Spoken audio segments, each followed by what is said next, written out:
I'm Carol Cohn, and welcome to Purpose 360, the podcast that unlocks the power of purpose to ignite business and social impact. In today's conversation on Purpose 360, it is such a delight because I'm going to be chatting with Artis Stevens, and he is the president and CEO of Big Brothers, Big Sisters of America. I have known Artis probably over about 20 years. Artis Stevens is one of those nonprofit leaders. He's found his personal purpose. He's the son of a preacher, and his father said, well, you need to find your ministry, son. And you'll hear how Artis, with such great commitment, has found the perfect alignment between his personal values and the values of Big Brothers, Big Sisters.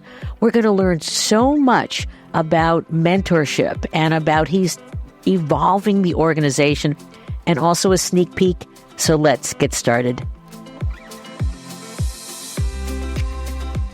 I woke up this morning a little depressed because the Olympics are over, but then I went, I get to interview one of my dear friends, Artis Stevens, who is the president and CEO of Big Brothers and Big Sisters of America. And I got all excited again. So welcome to the show, Artis. Daryl, how you doing, my friend? It's so great to be here. Let me tell you, we are going to go for the gold on this call. How about that?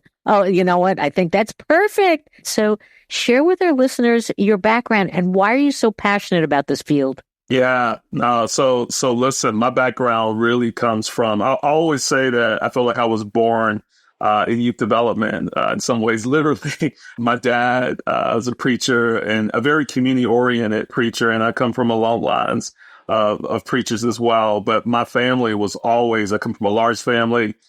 We had a house of 8, and I was the youngest. The baby. I was the boy. baby. Okay. But we always had this idea of community, right? It was always connected. Both of my parents were very engaged in the community, very engaged in the civil rights movement as well. So there was always this civic-minded sense of our organization and of our family, and very much so was really focused on like young people and youth empowerment. But what I remember the most is when everyone was saying to me, hey, you gotta be a preacher just like your dad. And I'd never forget, I went Right. to my dad, Carol, and I said, hey, everybody's saying that I'm gonna be a preacher like you. And I was 7 years old at the time. I remember what my dad said that has really been the principles for my life. And he told me that everyone has their ministry in this world. You have to find yours. Right. And it just stuck with me. Right. It stuck with me. It was a guiding principle in my life. And it's been sort of that North Star, if you will, finding my ministry. And my ministry has really become about empowering young people to change the world. And I learned that at a very early age and growing up. But it stuck with me no matter where I went. So it sort of became my compass, if you will. Right. I didn't always know that I was going to be doing this role, doing this type of work. But it sort of kind of always led me there in some interesting way, because I was always attracted to work, collaboration, community, even hobbies that connected into helping young people. So I'm glad to be in this role, proud to be serving the community in this way. But it all starts from the origin of my family in an incredible group and village of mentors who've helped and pushed me and challenged me and inspired me along the way. So let's talk about mentoring, because mentoring is at the center of Big Brothers, Big Sisters. So first, let's just start about Big Brothers, Big Sisters. You joined in 21, and it's evolved a lot in the last 3 years.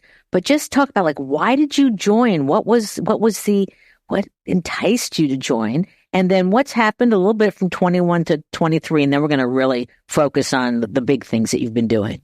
What inspired me was what I just mentioned, right? And I would say to all your listeners, right? And I think a lot of people who are listening are going to get this. When I interviewed for this job, it felt like I was looking in the mirror. I saw myself, right? I saw myself in an organization, a mission that had 120 years worth of history. And that history had gotten started because they were an alternative innovation to the juvenile justice system. Right. So it wasn't founded on the sense of just saying, hey, we're here to even just serve kids. We were here to serve young people who needed us the most at the time. And from that idea was born this idea of how do we create a better kind of justice for kids, right? To create more equity in this world, bringing diverse communities together, ensuring that every kid feels included for opportunity and a better life. And 120 years later, that has been the focus and the anchor of this organization in connecting positive adults with young people all across this country. And that's millions of kids. So what attracted me was this idea that my mission, my ministry, as I just mentioned, was truly aligned with the idea of how do we empower young people that have connectivity, relationships in their lives, and mentorship in their lives that create access and opportunity for them to be able to thrive in whatever they choose to do in life. So that attracted me. The other part of this was it was during a time where, as you mentioned, a lot was going on. You had the pandemic, but you had also social unrest. And for me, it was very personal because right before this job opportunity came about was when the name Ahmaud Arbery was in news headlines all across the country. Ahmaud Arbery was murdered on the streets of Brunswick, Georgia, for being Black. Brunswick, Georgia is my hometown. It's where I grew up. Oh, I didn't know that. Yeah. And I'll tell you, Carol, it's like there was so much going on, but that just stuck with me more than anything because it was so personal, being in my hometown. The street he was murdered on, the street I walked on many times as a kid. So I knew in that moment that something was calling me. I didn't know what it was. I didn't know how I get to it or how I sort of got into the idea of, what was intended for me to try to create solutions. And that's really what I was thinking about was how do I contribute to create solutions in this world, even more than where my journey had taken me. And it was a few weeks later that Big Brothers Big Sisters reached out. And then the journey started. So what we've been focused on the last 3 years to say is how do we grow this mission to accelerate and to reach more young people across this country who need positive mentorship. And when you look at this country, you're talking about 10 million kids who don't have access to a positive mentor, but face some of the greatest challenges in navigating in their communities and their lives, whether it's educational gaps, mental health and trauma, things that have to do with, how they support and survive in terms of their own world. That's wonderful. That's great. So for our listeners who don't know the process, can you talk about littles and bigs? Yeah, so it's really quite simple, right? And if you think about anyone who's listening, you think about the people in your life, right, that you've had as a mentor. If you serve as a mentor for anyone else, what we do is make it intentional. We make it intentional for young people and volunteers who may not have that or are seeking that in their lives. So what we call the positive adult who gets involved in our mission, we call them a big. We call the young people littles, right? So our littles range from the ages traditionally of 5 to 18. However, our fastest growing population that a lot of people don't even know about is 18 to 25 young adults, right? And that's because bigs are staying with their littles in terms of college, the next step in their lives, career, first jobs, military, you name it. So it's really 5 to 25 in terms of serving young people. We serve communities all across the country, 5,000 communities that we do this kind of work in. And it's as simple as this, right? If you raise your hand to say, I want to be a big, you go to one of our local agencies. We got 230 local agencies across the country. What they do is take you through a screening process. And that screening process is one to make sure that we're matching you and the little with as a right match, your interests, your needs, opportunities, and connections. We go through a process to make sure that it's safe for both the volunteer and for the young person as well. And then what happens when you're matched is one of the most beautiful things. You meet up. You have a match support specialist. So this is the person who stays with you as your professional staff, ensure you got all the resources, all the things you need to do the job well. You meet typically about 2 times a month. It's an hour per visit. But here's what happens, Carol. Most of the adults get into it and, they start off with, hey, we're going to meet 2 times a month. They want to meet more. And the littles are like, hey, we can only meet twice a month. They get so engaged into it. And here's what I'll tell you. On average, our commitment, right? Our commitment is you commit to a year on average. On average, our formal mentorship programs last about 3.5 years, just formally in the program. Informally, 10, 20, 30, 40 years. We got Wow. stories of littles who started in the program around 8 years old, and then the big ends up being in their wedding, right? When they get Yeah, married, I remember right? that. Yeah, It that's is so the great. most, I mean, it's the most surreal, incredible, magical thing. So if there's anyone who's listening and wants to get involved, you just got to go to bebignow.org, and you can put in your zip code, and you can find a local big brother, big sisters nearest you. And we're going to talk about how you're a catalyst for mentorship around the country in a minute, but talk about the results of the relationships, because you do an extraordinary job every year of measuring the impact. So let's give some of those data points to our listeners. When you look at just our young people alone, right, we know that 90% of our young people, as compared to their peers, are on track to graduate. We know that 91% of the young people that we serve have stronger self-esteem and self-confidence, right, in themselves and what they do. One that I take a lot of pride in, too, is about 93% of our young people are committed to contribute back to their society. That means being civically engaged. And the other side of it also connects, too. We know both anecdotally and through data that over 90% of our bigs say that the young person made more impact in their lives than they made in theirs. That's right? surprising. That's interesting. It's reciprocal, right? It's a reciprocal model. So then when people get involved, yes, you know, you're making a difference in someone else's life, but you also know everything you're getting out of it when you get connected, because you become better, you become more engaged, you become widened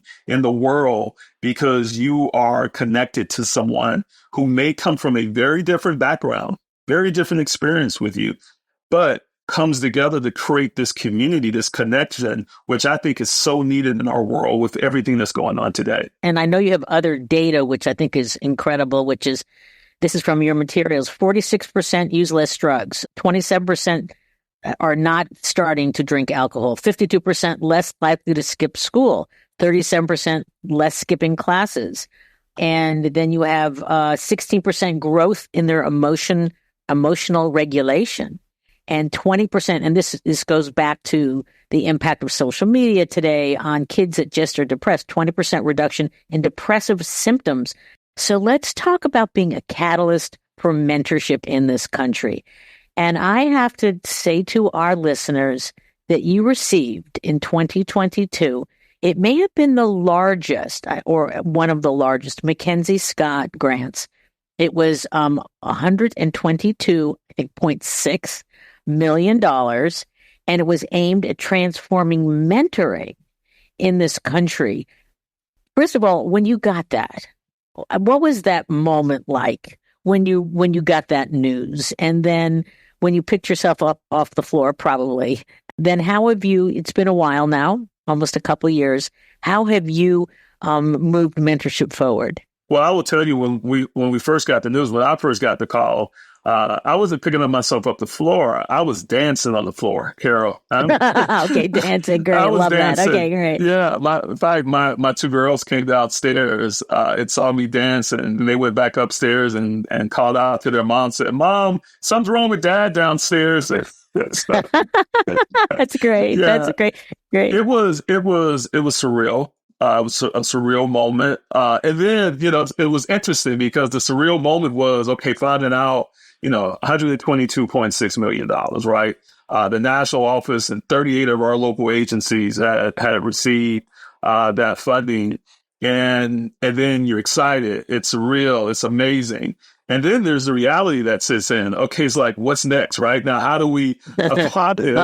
Yeah, it's like that's when the comes. It's like, okay, now how do we apply this to make sure that we are making a difference, and also that we are doing the right intent to what Mackenzie Scott entrusted us with, right? Entrusted us with this trust-based philanthropy to say, we believe in you as an organization, what you've been, what we've seen, your leadership, your local agencies, and how do we deliver on that? So I'll tell you what we did, and it was a little bit different, I think, from everything I've heard from a lot of other organizations.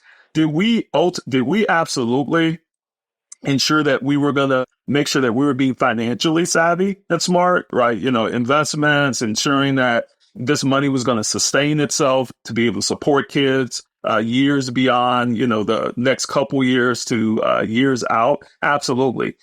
But here was the issue. I mentioned you 38 of our agencies were invested in.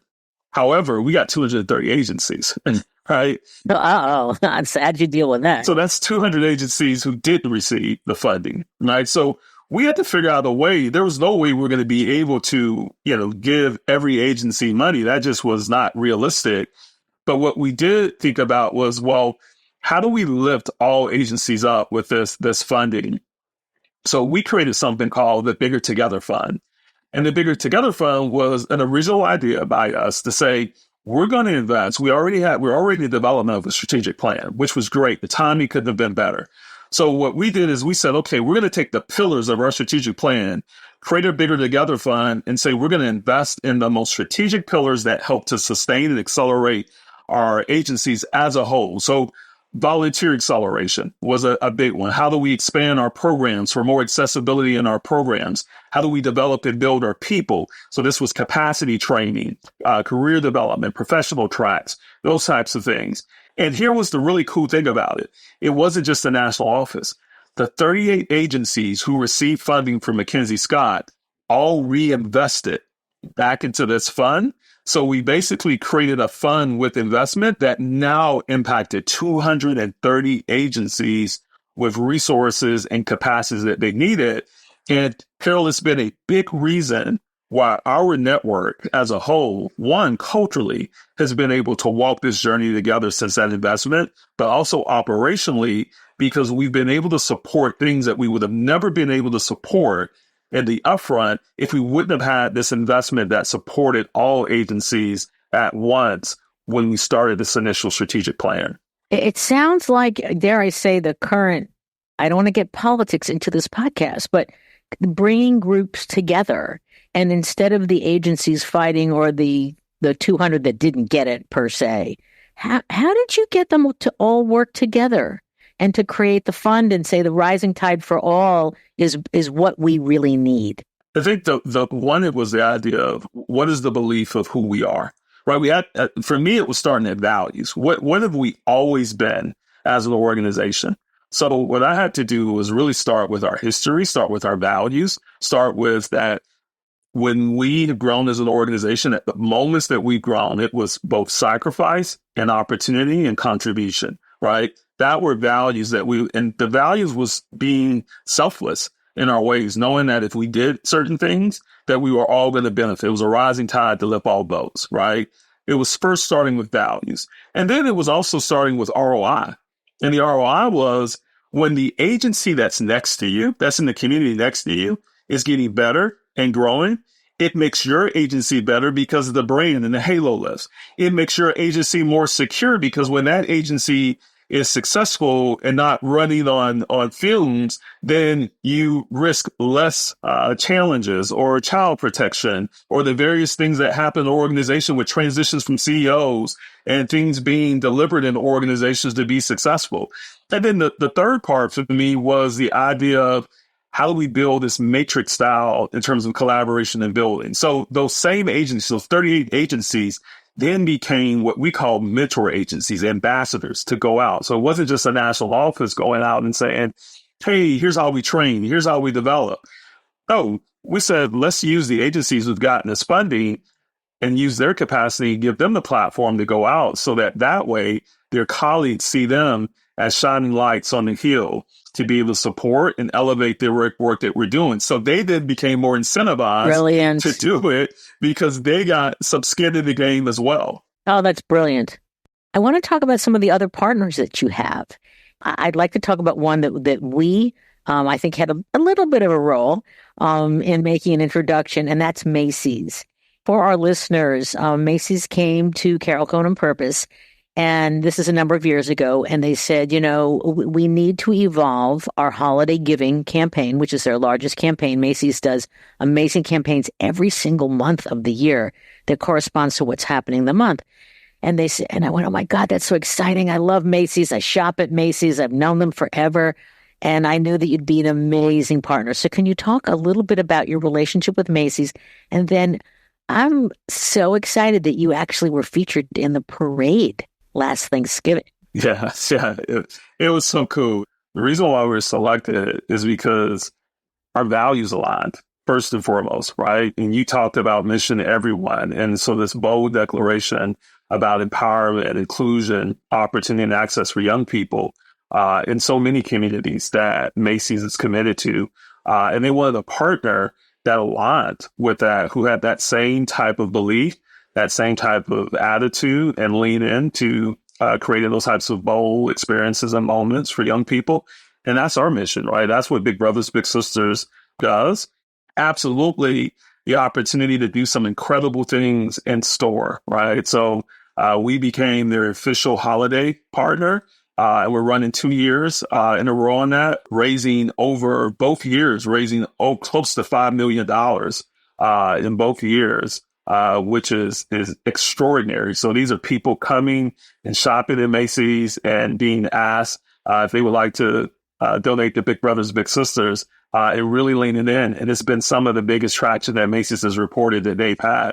But I will tell you even about why that's so successful. The reason it's so successful is because of the grassroots natures of this relationship, right? So you have everything from local stores to local Big Brothers Big Sisters who connect to do career mentoring programs together, kids who do visits in Macy's. We had shopping ornaments where kids are actually designing ornaments. Our kids are showing up in Macy's advertising in terms of empowerment with fashion and design. I mean, I could continue to go. And what the point is that what Macy said is every aspect of our business, we want to figure out a way for how Big Brothers and Big Sisters can live within that. So from the stores to even meet with their C-suites, we've had our young people to actually have retreats with Macy's C-suite, their CEO, their entire C-suite team.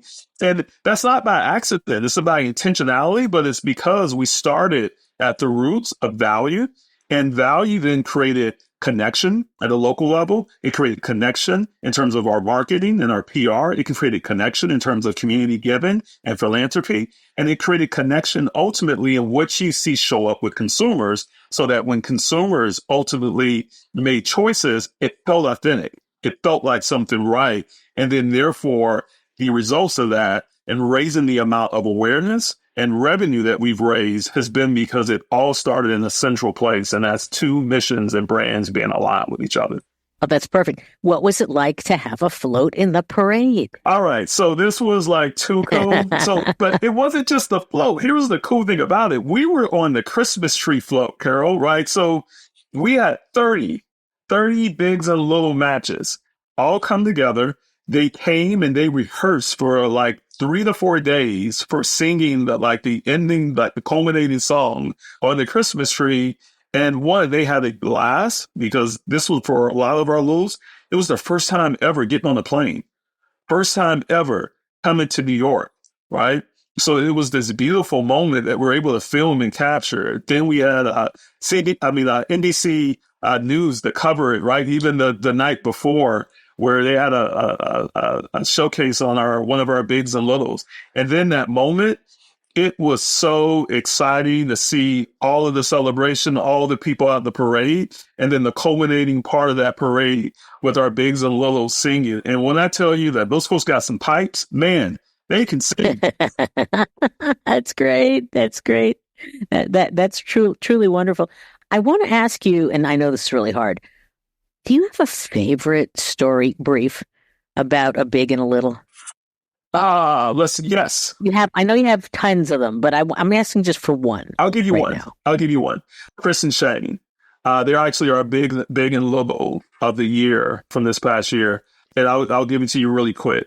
Shane lost his dad at a very young age due to brain cancer. Chris came along and met this very young, shy boy in Shane. And one thing that Shane and Chris both enjoyed was the idea of laughter, right? But Shane had lost some of that when his dad had passed away. And then here comes Chris, who becomes this incredible mentor that brings out the laughter, the joy, the hope in this young boy who, for so many reasons, for obvious reasons, had lost a lot of that joy in his life. And now you look at 10 years later, which is really incredible, that one of the culminating moments that this relationship has had, in addition to winning the Bigs and Littles of the Year, they were the Big and Little announced of the NFL draft. They got to make a draft announcement in the first round last year. They made this big announcement on national television, and it caught viral. It made headlines. It was really this incredible place. But I will tell you, the powerful moment is to see Shane up on that microphone. It was a young man who said himself, I never thought that I would have the courage and the confidence to speak in front of a whole lot of people, to have this type of a joy and exude this. But it was the power of having a relationship and a mentor like Chris that helped bring that out in me. And Chris would feel the same way. That's the power of our mission, Carol, that it helps people to overcome the biggest obstacles in their lives and to find joy in their life to who they truly are. Oh, that's beautiful. And that was part of the big draft. Can you explain a little bit? I tuned into that and went, oh my God, he's doing it again. Briefly explain what the big draft is and the goal of the big draft. Yeah, big draft is our partnership with the NFL. We have a long story partnership with the NFL, but we got with the NFL and it's this simple. We said, hey, we got 30,000 kids on our waiting list. Most of them are waiting for men. Hey, NFL, you attract a lot of men to your mission and your brand. So we got together and we came up with this idea. While the NFL is drafting the next round of players, doing right at the Super Bowl, going into a spring draft, they're hoping Big Brothers, Big Sisters to draft the next round of mentors. So as that process is going on to draft new players, there's also every single team all across NFL media. They're also asking men to raise their hand to be drafted, to become mentors. And each and every year we surpassed our goal to even last year that I think we hit maybe somewhere about 12,000 new mentors that came into Big Brothers and Big Sisters because of the big draft campaign and the partnership with the NFL. They are a wonderful and terrific partner. Oh, that's great. That's great. Since everyone's talking about AI and, AI is going to replace people and this and that, I am just curious, what is the role of purpose in an AI-driven world? Here's what I would say is when you think about AI, and I've been in a number of conversations around it in my circles, one of the things that I feel that any use of technology is it's only as good as how people choose to use it, right? And it can be as bad as how people choose to use it. And then when we look at AI, we've seen some things in terms of, of course, fears about replacement, but also fears about discrimination, right? And how AI can be used. I think AI can be used in some beautiful ways. And I think it's going to be for the world of purpose to think about the intentionality of how it can impact and how it can create more opportunities. I'll tell you this really quickly, Carol. We're even exploring AI in our business and in our world, and we're already seeing some of the dividends of it about how we even expedite and accelerate matches, right? The matches between bigs and littles, right? How to even define qualifications that make the matching process even more easy. It doesn't take away the human touch, but can we apply it in a way that allows our matches to be much more accelerated so that we can increase the number of volunteers that quickly come through our mission? To me, it's a point and an opportunity of use. And I think in AI, the world of purpose and cause, I think we're going to have a big voice in the conversation about use and about purpose and showing the delights and the opportunities of what AI can be in this world and hopefully helping to navigate some of the negative uses of it. That's great. That's a very, very good explanation. As we are winding down, I always like to give the last few words to our guest. And obviously, I'm sure all of our listeners are going to go, wow, this guy is so smart. He's so passionate. But what do you want to just leave our listeners with? Probably the thing I would say the most is how we go out in the world, right? I think we're in a period of time that how we show up in the world is so important. Polarization, the things that are causing dissension, not just in our country, but across our world. How do we want to show up? How do you choose to show up, right? And I think this is an opportunity for ourselves, but also for so many young people who are watching. I tell my girls every single day before we go out in the world, whether they're going out to school or going out to an activity, to be smart, to be strong, to be kind, to be you, to be smart in the decisions you make, to be strong in your character, to be kind in terms of not just yourself, but also how do you treat other people, and to be you. Being you means being your authentic self, right? Not sacrificing that, but also being compromising to allow other people to come into space and be who they are as well. If we can remember some of those basics in terms of how we show up in the world, I believe this world can be a better place, and we can create much more harmony and much more connection to how we accelerate and how we accelerate things in our country and how we change the world for the better. I think you're preaching. I think you found you found your ministry. You know that, Artis. This has been such an enjoyable conversation. So many words of wisdom. And is there anything that we should be looking forward to? Is there anything you want to tease in terms of what's going to happen this holiday or 2025? I would just say stay on BeBigNow.org or follow me on LinkedIn. There's going to be some really exciting announcements coming. And remember the term Big Vision 120 as we celebrate our 120th anniversary. Come this December and going into 2025, there's going to be a lot happening that we're really excited about. Super. Well, we will look forward to that. And thank you so much for the fantastic conversation.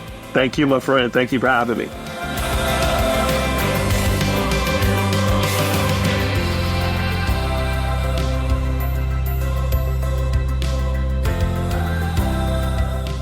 This podcast was brought to you by some amazing people, and I'd love to thank them. Ann Hundertmark and Kristen Kenny at Carol Cone on Purpose, Pete Wright and Andy Nelson, our crack production team at True Story FM, and you, our listener.